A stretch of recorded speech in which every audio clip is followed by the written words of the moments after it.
Well, stocks retreated from a record high this week, but overall markets remain at historic heights. Speculation about a major market correction is widespread. My next guest is a well-known author who appears almost daily with his brother John on CNBC's Fast Money. Pete Najarian is also known to Minnesota sports fans as a former Minnesota Gopher football captain, a former Minnesota Viking, and also a former Tampa Bay Buccaneer. So welcome, Pete Najarian. Thanks. Big day today. Big day today. A lot going on. I do want to ask you, since you actually played for both the Vikings and the Tampa Bay Buccaneers, your thoughts on this controversy over taking a knee? Yeah, you know, it's very difficult, and everybody, I saw the interview earlier, and everybody's got opinions, and a lot of people think that the political side of this should not be part of the NFL side.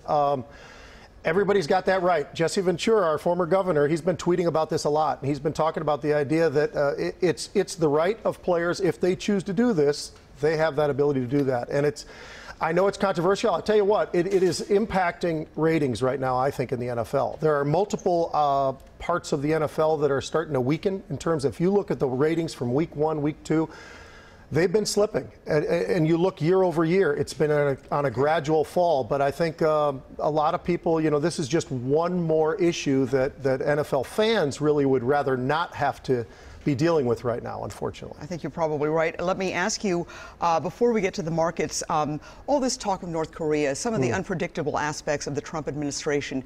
In your opinion, does this have an impact on global markets and specifically U.S. markets? It absolutely does. It's a concern. There's no doubt about it. Anytime the markets hear anything about North Korea or the launch of another missile or any of those types of things, it's going to impact the markets. It's going to impact the global markets, and that's really what we're in now. This is a global world.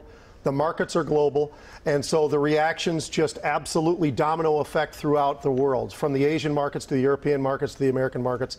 And it is something that we have to deal with as traders, investors, every single day, because we don't know who's going to tweet what. We don't know what's going to happen in North Korea the next time they're going to launch a missile. And every time something like that occurs, the interesting thing, however, has been a little bit less of an impact on the market each time. So that's something we all have to digest as analysts and traders and all the rest. Okay, is a major correction coming? You know, we certainly are setting up for, we've had 40 record closes this year. So is the market on fire? It absolutely is. Is the market on fire for the right reasons? I would say the right reasons, yes. Are some valuations higher? Absolutely. And some are in the stratosphere. But many different sectors right now in the market are actually outperforming, and yet their valuation, what we look at it as a valuation level to where the price of the stocks are, in many cases, they are not up in the stratosphere. So there's room, and there are certain areas of the market that I think can still propel us. The thing that we've seen most has been the fact that there's been a rotation in the market for the last year and a half. And what I mean by that is a rotation from different sectors to different sectors that are becoming the leadership. When it moves from the financials to technology, and then the semiconductor world, and then the industrials, that's a good thing, because that's a healthy market. It's not just one part of the market that's exploding to the upside. All right, quickly, we want to ask you, even if people don't have money in the market, they might work for Target, or they might have relatives who work for Target, or Best Buy. What is your take on how these local retail companies, giants, are going to fare in the next few years? Well, you know, it's the Amazon effect. Everybody talks about it all the time. And how do you compete with Prime? How do you compete with Amazon? It's a company that actually does work in the e-commerce world, and they don't seem to care about making money. They seem to be getting market share. And that's a difficult competitor to go up against. But I think if you go back and you look 2 years ago, Best Buy basically was called to be dead.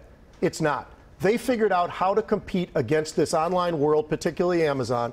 Target is a little bit slow to react, but I think they're finally doing the right thing. They just recently made an acquisition for next day delivery. And if you look at Walmart, they made an acquisition for Jet.com, a $3 billion acquisition, gets them positioned well in e-commerce. I think the problem has been that many of these companies, whether it's a Walmart or a Target or a Best Buy, they're just a little bit late to the game, but they're not too late. I think they can survive, and I think they can beat Amazon, and Best Buy actually is the best measuring stick.